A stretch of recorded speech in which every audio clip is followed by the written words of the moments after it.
जी नमस्कार, मेरा नाम कृष्णपाल राठौर है और आप म्हारो राजगढ़ का यूट्यूब चैनल देख रहे हैं। पंडित प्रदीप जी मिश्रा के कहने पर एक युवक ने भगवान की मूर्तियों को नाली में फेंक दिया। जी हाँ, आप सही सुन रहे हैं, भगवान की प्रतिमाओं को युवक ने नाली में फेंक दिया। भाई साहब, इतना ज़्यादा प्रेरित था पंडित जी की बात से। अच्छा, पंडित जी ने क्या कहा था, कौन सी बात से प्रेरित था, ये तमाम चीज़ें हम इस वीडियो में आपको बताएंगे।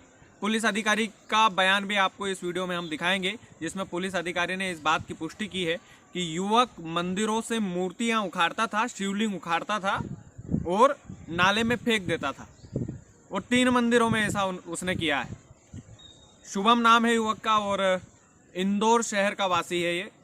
पुलिस ने फिलहाल इसमें मर्ग कायम कर लिया है और पुलिस पूरी तलाशी कर रही है। और इस बात की ये पुष्टि हुई है कि युवक नशे की हालत में था और पंडित प्रदीप जी मिश्रा को खूब सुनता था। पंडित प्रदीप जी मिश्रा ने ऐसा कहा था एक कथा में, ऐसा युवक बोल रहा है कि पंडित प्रदीप जी मिश्रा ने कहा था कि भाई साहब, शिवलिंग को नदी में विसर्जित करने से मनोकामना पूरी होती है। शिवलिंग को नदी में विसर्जित करने से मनोकामना पूरी हो जाती है। ये पंडित प्रदीप जी मिश्रा की इस बात से प्रेरित होकर युवक ने क्या किया, शिवलिंग उखाड़ा मंदिर से और नाले में डुबो दिया, नाले में फेंक दिया। अब बताइए, ये जो मामला है, इस मामले से आप कहाँ तक सहमत हैं? ये भगवान शिव का अपमान है कि सम्मान है? हालांकि मानसिक तौर पर विक्षिप्त बताया जा रहा है युवक, पागल बताया जा रहा है। पागल ही कहेंगे, क्योंकि पागल होना और भक्त होने में जमीन आसमान का फर्क है। तो इसको हम पागलपन की श्रेणी में ही डालेंगे। इतना ज़्यादा भी भाई प्रेरित मत हो किसी चीज़ से कि लेने के देने पड़ जाए। अभी देखो, पुलिस ने मर्ग कायम किया है। पंडित प्रदीप जी मिश्रा का जो इसमें रोल है वो बस ये है कि वो उनकी कथा में कुछ उपाय बता रहे होंगे और उस उपाय से इतना ज़्यादा प्रेरित होकर युवा ने नाले में डुबो दिया मूर्तियों को, शिवलिंग उखाड़ा मंदिर से और नाले में जाके फेंक दिया।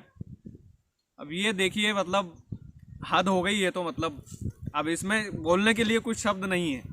क्या ही बोले सर, भगवान शिव को नाले में डुबा दिया आपने और नाम बोल रहे हैं पंडित प्रदीप जी मिश्रा साहब बता रहे थे कि मनोकामना पूरी होती है, इस वजह से हमने नाले में फेंक दिया। और 3 थानों की पुलिस इस मामले में परेशान हुई है। 3 थानों की पुलिस, आप सोच सकते हैं। और बताया जा रहा है कि 2 मूर्तियां भी मिली है और सीसीटीवी के आधार पर इस युवक को पकड़ा भी गया है। पिताजी के हार्डवेयर की दुकान है। ये तमाम सारी चीज़ें, इंदौर का मूल निवासी ये युवक है। बहरहाल ऐसा पागलपन आप लोग मत करना कभी, यही गुजारिश है। और अभी आपको पुलिसकर्मी का बयान सुनवा देते हैं। और इस वीडियो से आप कहाँ तक सहमत है, कहाँ तक नहीं है? क्या हम इस तरह के युवकों को पागलपन की श्रेणी में ले सकते हैं? पंडित प्रदीप जी मिश्रा का नाम लेकर ये युवक शिवलिंग को उखाड़ कर नाले में फेंक दे रहा है, इससे आप कहाँ तक सहमत हैं? ये तमाम सारी चीज़ें, ये तमाम सारे सवाल मैं आप तक छोड़े जा रहा हूँ। बहरहाल ऐसा कांड आप मत करना भैया, हाथ जोड़ के निवेदन है। बहुत बहुत धन्यवाद। श्री शिवाय नमस्तुभ्यम। आप पुलिसकर्मी का पूरा बयान सुनिएगा। इस प्रकार का पूरा मामला है। थाना चंदन नगर क्षेत्र में आज सुबह यह सूचना प्राप्त हुई थी कि श्री कृष्ण बाड़ में, जो जिला अस्पताल के सामने है, कच्छ कटवा पाड़ीदार धर्मशाला के बाजू के एक स्थानीय शिव मंदिर में कुछ मूर्तियों से साथ छेड़छाड़ की गई है और तोड़फोड़ की गई है। इस संबंध में तत्काल जाकर देखा गया तो उसमें 2 और 3 मूर्तियां लगभग गायब थी, जिन्हें तोड़कर ले गया था अज्ञात व्यक्ति द्वारा। फुटेज चेक किए गए थे तो फुटेज में कुछ एक लड़का इस प्रकार की हरकत करते हुए देखा गया है।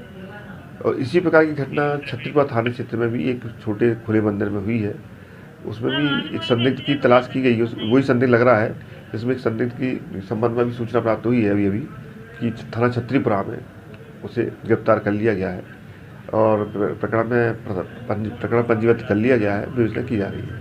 सर, कौन आरोपी है, क्या इस संबंध में यही जानकारी प्राप्त हुई है कि जिस क्षेत्र में जो 2 मूर्तियां मिली थी, उसके बाद उसी के पास में कोई व्यक्ति रहता है, लड़का है जिसने ये हरकत की है और मानसिक रूप से कुछ विक्षिप्त बताया जा रहा है। इस संबंध में सर क्या नाम है इसका? अभी नाम क्लियर नहीं है, चूँकि ये थाना छत्तीपुरा क्षेत्र में पकड़ा गया है। तो संबंध में अपने आज ही घटना हुई है। छत्तीपुरा में भी आज ही रात में घटना हुई है। ठीक।